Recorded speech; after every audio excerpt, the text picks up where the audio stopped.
Good morning, all of students. In the last lecture, we discussed about the charge and method of charging, and we look that कि charge है वो friction के कारण generate हुआ था और उसके अलावा चार्जिंग की और भी मेथड थे और अपन ने देख लिया था कि charge are two types, positive and negative charge. In this video we study about the properties of charge.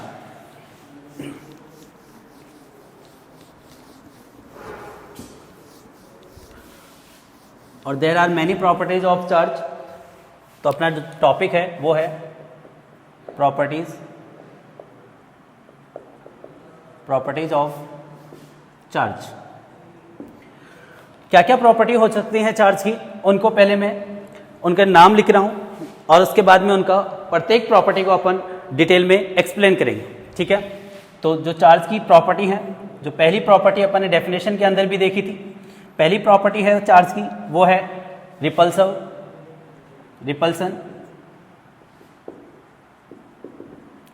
And attraction. Second जो प्रॉपर्टी है चार्ज की वो है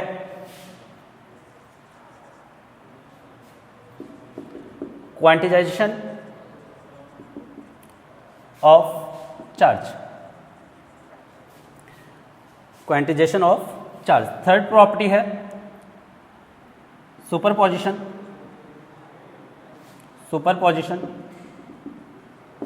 प्रिंसिपल ऑफ चार्ज. थर्ड, ये फर्स्ट प्रॉपर्टी, ये सेकंड प्रॉपर्टी, ये third property. Fourth जो property है अपनी वो है कंजर्वेटिव ऑफ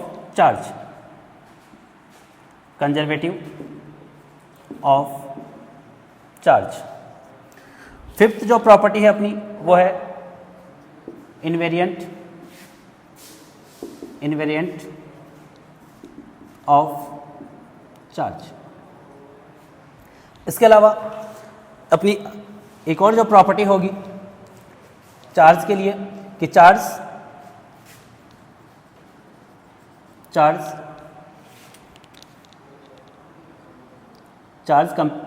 एंड मास के बीच में अपन जो कंपैरिजन देखेंगे वो एक प्रॉपर्टी के रूप में ही देखेंगे. तो जो मास और चार्ज के बीच में जो कंपैरिजन होगा उसको भी अपन एक प्रॉपर्टी में शामिल कर लेते हैं.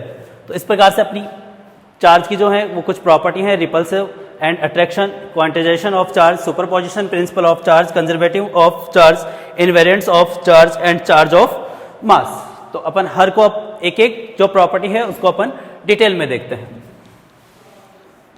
तो अपनी जो फर्स्ट प्रॉपर्टी है चार्ज की वो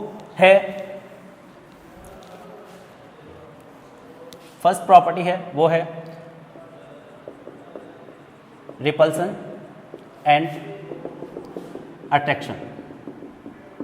इस रिपल्सन एंड अट्रैक्शन की जो प्रॉपर्टी है अपन पहले भी पढ़ चुके हैं कि जो पॉजिटिव चार्ज होंगे वो एक दूसरे को क्या करेंगे, रिपल्स करेंगे. पॉजिटिव नेगेटिव चार्ज हैं वो एक दूसरे को क्या करेंगे, अट्रैक्ट करेंगे. नेगेटिव पॉजिटिव चार्ज हैं वो भी एक दूसरे को क्या करेंगे, अट्रैक्ट करेंगे. और जो नेगेटिव चार्ज है वो एक दूसरे को क्या करेंगे, रिपल्स करेंगे. इसका मतलब जो इक्वल चार्ज हैं वो एक दूसरे को क्या करेंगे, रिपल्स करेंगे. और जो अपोजिट चार्ज हैं वो एक दूसरे को, जो इक्वल चार्ज हैं वो एक दूसरे को रिपल्स करेंगे और जो अपोजिट चार्ज हैं वो एक दूसरे को क्या करेंगे, अट्रैक्ट करेंगे. इसको अपन एक एक्सपेरिमेंट के द्वारा समझ सकते हैं. एक्सपेरिमेंट में अपन कोई भी पॉजिटिव स्टिक्स ले लेते हैं. लेड की स्टिक्स ली जा सकती है. इस लेड की स्टिक्स को अपन क्या करते हैं, किसी अनदर स्टिक्स जो कि एबोनेट की स्टिक्स हो सकती है जिसके ऊपर नेगेटिव चार्ज होगा, इन दोनों को जब अपन पास में लेकर आते हैं तो क्या होगा, ये दोनों एक दूसरे को हटा देती हैं, यानी एक दूसरे को दूर कर देते हैं. इट मीन्स यहां पर क्या पाया जा रहा है, यहां पर रिपल्सन पाया जा रहा है.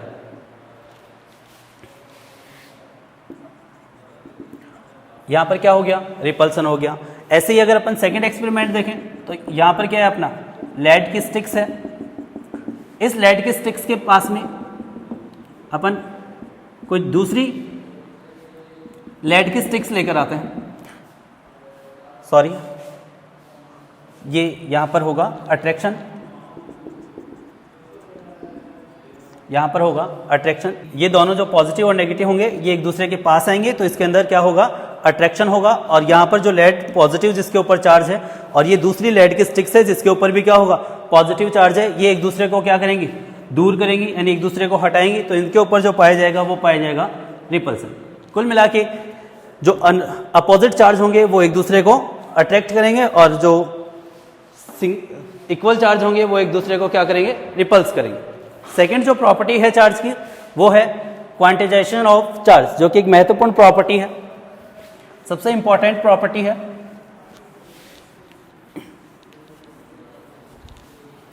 Second property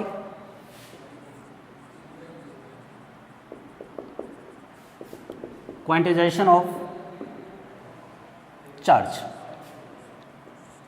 quantization of charge क्या होता है कि अपन ने पढ़ा है कि एक बॉडी से दूसरी बॉडी में इलेक्ट्रॉन का ट्रांसफर होता है, तो एक बॉडी से दूसरी बॉडी में जो इलेक्ट्रॉन का ट्रांसफर होता है वो इंटीजर नंबर में होता है। यहां पर क्वांटाइजेशन का मतलब है transfer of integer number, transfer of electron in the integer number, यानी और किसके इंटीजर में होगा, वो इलेक्ट्रॉन के चार्ज, यानी फॉर्मूला जो होगा वो होगा अपना Q is equals to plus minus N, where N क्या है, where N is equals to 1 2 3 4 5 dash dash dash integer number, और E है वो इलेक्ट्रॉन के ऊपर चार्ज है 1.6 into 10 to the power minus 19 coulomb. यदि कोई बॉडी है वो इलेक्ट्रॉन ट्रांसफर कर रही है, यानी जिसके अंदर इलेक्ट्रॉन इंक्रीज हो रहे हैं या डिक्रीज हो रहे हैं, यदि इलेक्ट्रॉन इंक्रीज होते हैं तो उसके लिए लिखेंगे अपन Q is equals to minus N E, और यदि किसी बॉडी के अंदर इलेक्ट्रॉन डिक्रीज होते हैं तो उसके लिए लिखेंगे अपन Q is equals to plus N E. तो इट मीन्स इलेक्ट्रॉन का जो ट्रांसफर होगा वो कभी भी हाफ नंबर्स में नहीं हो सकता है। ऐसा नहीं है कि हाफ इलेक्ट्रॉन ट्रांसफर हो गया, 3/2 इलेक्ट्रॉन ट्रांसफर हो गया या 5/2 इलेक्ट्रॉन ट्रांसफर होगा। अगर इलेक्ट्रॉन का ट्रांसफर होगा तो पूरे का पूरा 1 इलेक्ट्रॉन ट्रांसफर होगा या 2 इलेक्ट्रॉन ट्रांसफर होंगे या 3 इलेक्ट्रॉन ट्रांसफर होंगे, यानी इलेक्ट्रॉन का जो ट्रांसफर है वो एक इंटीजर नंबर के रूप में होता है, और यही जो होता है वो क्या कहलाता है, अपना क्वांटाइजेशन ऑफ चार्ज कहलाता है। इसको अपन एक एग्जाम्पल से समझें कि क्या किसी भी बॉडी के अंदर 4.8 into 10 to the power minus 19 coulomb charge transfer हो सकता है, तो हो सकता है या नहीं हो सकता है इसको अपन चेक करें। फॉर्मूला है अपने को अपना Q is equals to plus minus N E, यहाँ से n की वैल्यू आ जाएगी अपने पास Q अपॉन ई। Q की वैल्यू दे रखी है अपने पास 4.8 into 10 to the power minus 19, E की वैल्यू अपन जानते हैं 1.6 into 10 to the power minus 19 coulomb.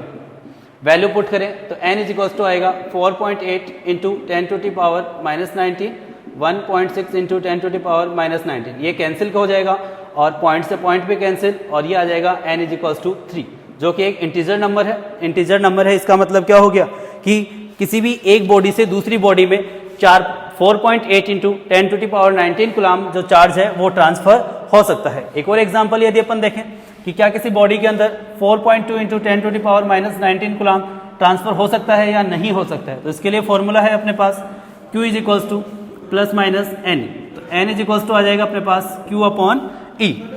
तो n is equals to 4.2 into 10 to the power minus 19, 1.6 into 10 to the power minus 19, 10 to the power 19 से 10 टू द पावर 19 कैंसिल हो जाएगा, point से point cancel हो जाएगा, ये आ जाएगा अपने पास 2 पॉइंट समथिंग, यानी 2.6 या 7 जो भी आएगा। लेकिन ये क्या हो गया, ये इंटीजर नंबर नहीं है, ये हाफ इंटीजर नंबर है, और हाफ इंटीजर नंबर होने के कारण ये जो इतना चार्ज है 4.2 into 10 to the power minus 19 coulomb वो एक बॉडी से दूसरी बॉडी में ट्रांसफर नहीं हो सकता है। यानी अब आप समझ गए होंगे कि एक बॉडी से दूसरी बॉडी में जो इलेक्ट्रॉन का ट्रांसफर होता है वो इलेक्ट्रॉन के चार्ज के integer number multiply integer number के रूप में होता है।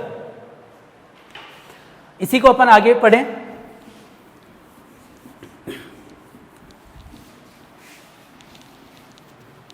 तो किसी भी न्यूक्लियस के ऊपर इसी फॉर्मूले से अगर अपन देखें तो चार्ज निकाला जा सकता है, और न्यूक्लियस के ऊपर चार्ज निकालने का जो फॉर्मूला होगा वो होगा अपने पास Q is equals to Z, where Z is the atom number, atomic number of, Z क्या है, एटॉमिक नंबर है, atomic number of atom, and E क्या है, E is equals to 1.6 into 10 to the power minus 19 coulomb electron के ऊपर charge है। जैसे अपन example से समझें कि 7n14 जो अपना न्यूक्लियस है नाइट्रोजन, इसके ऊपर चार्ज की वैल्यू क्या होगी, यानी चार्ज की वैल्यू अपने को इसके ऊपर ज्ञात करनी है।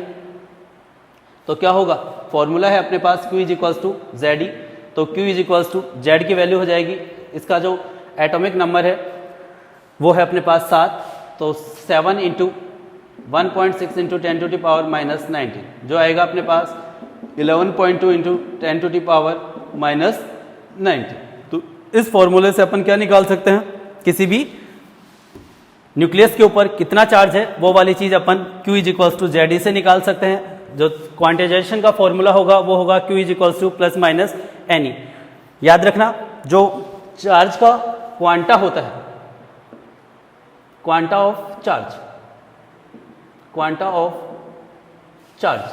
ऑफ चार्ज होता है कि चार्ज की जो सबसे छोटी वैल्यू है वो क्या होगी, 1.6 × 10⁻⁻19 कूलम्ब, जो कि क्या है, इलेक्ट्रॉन के ऊपर चार्ज है।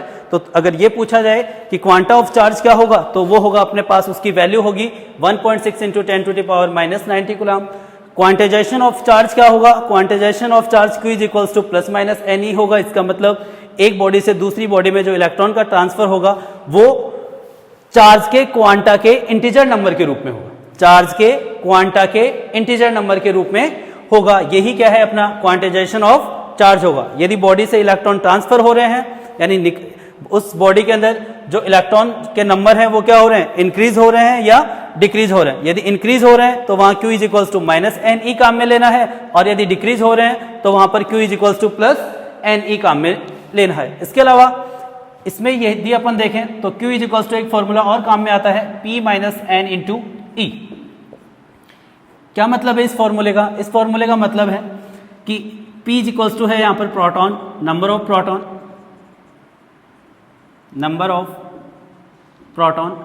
N = न्यूट्रॉन नंबर नहीं है, इलेक्ट्रॉन नंबर है, नंबर ऑफ इलेक्ट्रॉन। और E अपने को पता है, E है 1.6 × 10⁻⁻19 कूलम्ब। यदि किसी बॉडी के अंदर proton, number of proton is greater than number of electron है, तो वो जो बॉडी होगी वो कैसी होगी, पॉजिटिव बॉडी होगी।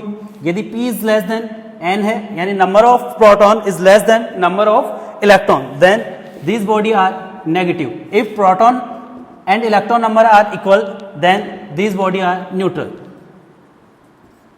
ओके, तो क्वांटाइजेशन ऑफ चार्ज में अपन 3 फॉर्मूले हैं, तीनों ही फॉर्मूलों से अपने छोटे छोटे न्यूमेरिकल होते हैं, उन तीनों को ध्यान में रखना है। Q = ±NE, Q = ZE और Q = P - N × E।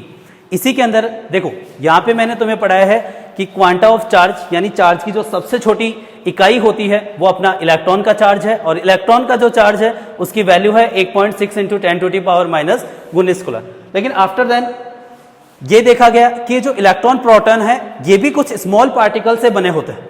जो इलेक्ट्रॉन और प्रोटॉन है वो भी किससे बने हुए होते हैं, स्मॉल पार्टिकल से बने होते हैं, और उन स्मॉल पार्टिकल्स को बोलते हैं क्वार्क, QURK।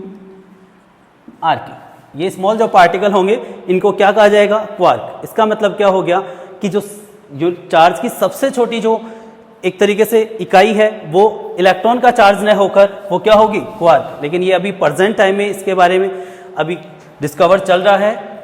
स्टार्टिंग में जो माना गया था मिलिकन तेल बिंदु प्रयोग से, यानी experiment by Millikan drop oil, उससे क्या देखा गया था कि क्वांटा। याद रखना, अगर एग्जाम में क्वेश्चन ये पूछा जाता है कि क्वांटा ऑफ चार्ज की जो इलेक्ट्रॉन है उसके बारे में सबसे पहले कौन सा एक्सपेरिमेंट बताता है, तो वो बताता है oil drop model of Millikan.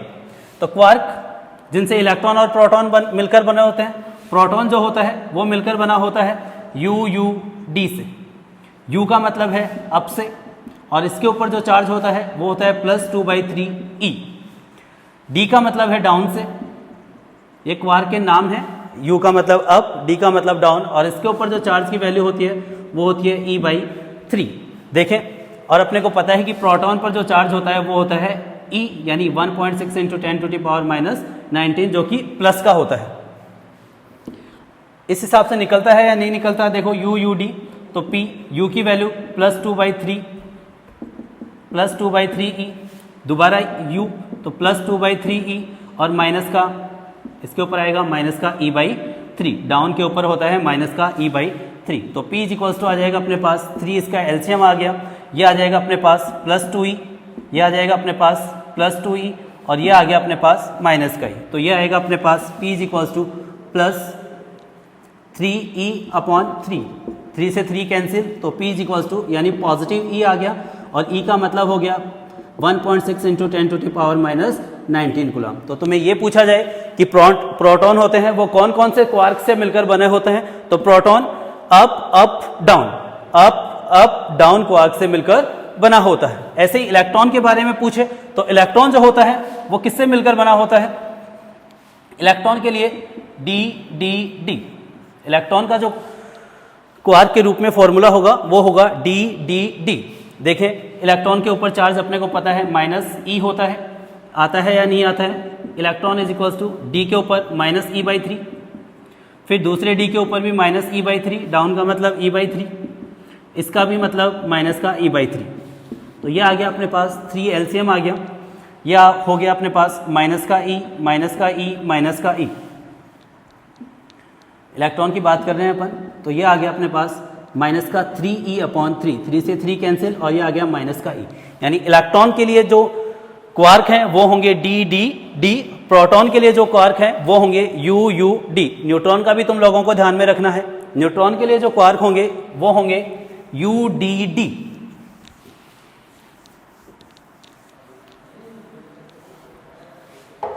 इसके लिए जो होगा वो होगा अपने पास न्यूट्रॉन के लिए यू डी डी, और न्यूट्रॉन के ऊपर तुम्हें पता है कि चार्ज की वैल्यू होती है वो कितनी होती है? 0। यहां से निकलता है या नहीं निकलता है वो देखते हैं अपन। n अब चार्ज का अब क्वार्क है उसके ऊपर जो चार्ज की वैल्यू है वो है प्लस 2/3e। वैल्यू पुट करें तो प्लस 2/3e माइनस e/3 और माइनस का e/3, एलसीएम आएगा अपने पास 3। तो ये हो गया अपने पास प्लस का 2e माइनस का e और माइनस का e, इट मीन्स प्लस का 2e माइनस का 2e/3, और कितनी आ गई अपने पास? न्यूट्रॉन के ऊपर जो चार्ज की वैल्यू आई है वो कितनी आई है? 0। तीनों को याद रखना, प्रोटॉन के लिए यू यू डी, इलेक्ट्रॉन के लिए डी डी डी, और न्यूट्रॉन के लिए यू डी डी। तीनों जो है अलग अलग क्वार्क से मिलकर बने हुए थे। तो ये दूसरी प्रॉपर्टी थी अपनी चार्ज की, जो उसमें अपन ने पढ़ा है क्वांटाइजेशन ऑफ चार्ज। आगे चर्चा करते हैं तीसरी प्रॉपर्टी की। तीसरी जो प्रॉपर्टी है चार्ज की वो है superposition of charge. Superposition principle of charge. Superposition principle of charge क्या होता है?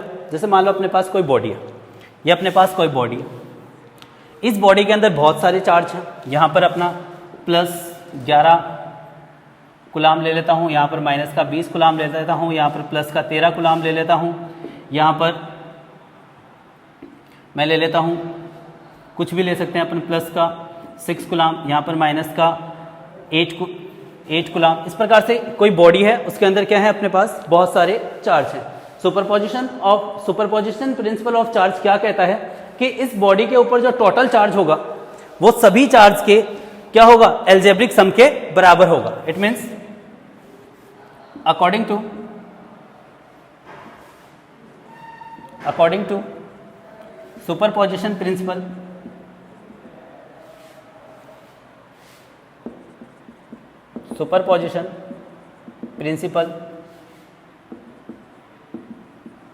total charge of any body is equal to the sum of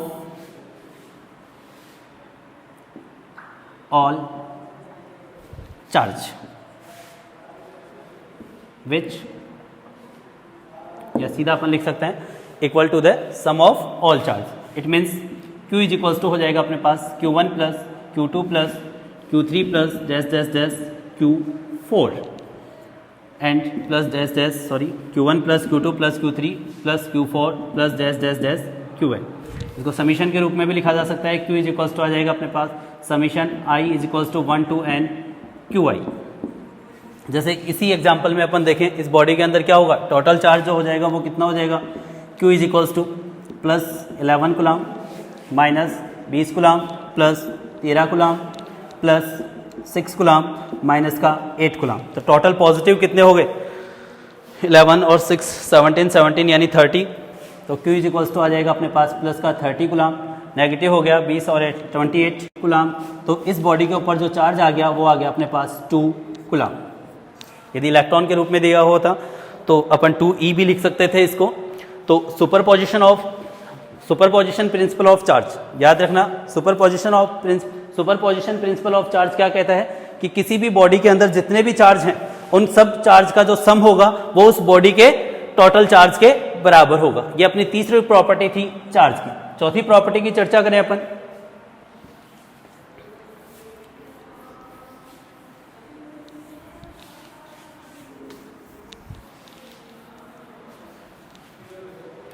चौथी जो प्रॉपर्टी है चार्ज की, चार्ज है वो क्या है, एक कंजर्वेटिव क्वांटिटी है। Charge is a conservative quantity. Conservative quantity का मतलब ये हो गया कि चार्ज है वो तो न तो जनरेट किया जा सकता है और न ही डिस्पॉयल किया जा सकता है, बल्कि चार्ज जो है वो एक बॉडी से दूसरी बॉडी के अंदर क्या होता है, इलेक्ट्रॉन के चार्ज के इंटीजर नंबर के रूप में क्या होता रहता है, ट्रांसफर होता रहता है। यही अपनी चौथी प्रॉपर्टी है कि charge is the conservative quantity. It means charge does not, जो चार्ज है वो जनरेट भी नहीं किया जा सकता है और चार्ज है वो डिस्पॉयल भी नहीं किया जा सकता है, बल्कि चार्ज जो होता है एक बॉडी से दूसरी बॉडी के अंदर इलेक्ट्रॉन के चार्ज के इंटीजर नंबर के रूप में ट्रांसफर होता रहता है। पांचवी जो प्रॉपर्टी है चार्ज की वो है charge is a invariant quantity. Invariant का मतलब क्या है, इनवेरिएंट का मतलब यह होता है कि यदि भी कोई भी फिजिकल क्वांटिटी वेलोसिटी के साथ चेंज नहीं होती है तो वो जो फिजिकल क्वांटिटी होगी वो क्या होगी, इनवेरिएंट होगा। इसका मतलब यह हो गया कि चार्ज को जब एक प्लेस से दूसरे प्लेस पर ले जाया जाता है या फिर चार्ज एक प्लेस से दूसरे प्लेस पर मूव होता है तो उस स्थिति में क्या होगा, उस चार्ज का जो वैल्यू है वो चेंज नहीं होती। जैसे मास है, मास को अपन क्या करते हैं, एक स्थान से दूसरे, एक प्लेस से दूसरे प्लेस पर ले जाते हैं तो क्या होगा, उसका जो मास है वो चेंज हो जाएगा। जैसे अपन छत से कूदते हैं तो अपने को अपना मास क्या होता है, थोड़ा कम फील होता है, यानी मास है वो वेलोसिटी के साथ क्या हो रहा है, चेंज हो रहा है। लेकिन चार्ज है वो वेलोसिटी के साथ चेंज नहीं होता है, यानी does not change with velocity. और कोई भी फिजिकल क्वांटिटी यदि वेलोसिटी के साथ चेंज नहीं होती है तो वो कैसी क्वांटिटी होगी, इनवेरिएंट क्वांटिटी होगी। इसका मतलब चार्ज जो है वो कैसी क्वांटिटी है, इनवेरिएंट क्वांटिटी है। अब अपन छोटी छोटी बातें और देखते हैं। सिक्स्थ जो प्रॉपर्टी है, देखो जब भी एक बॉडी से दूसरी बॉडी के अंदर इलेक्ट्रॉन का स्थानांतरण हो, मान लो 2 इलेक्ट्रॉन यहां से निकल गए, तो 2 इलेक्ट्रॉन यहां से निकल गए तो इसके अंदर क्या हो गया, इलेक्ट्रॉन डिक्रीज हो गए और इसके अंदर इलेक्ट्रॉन क्या हो गए, इंक्रीज हो गए।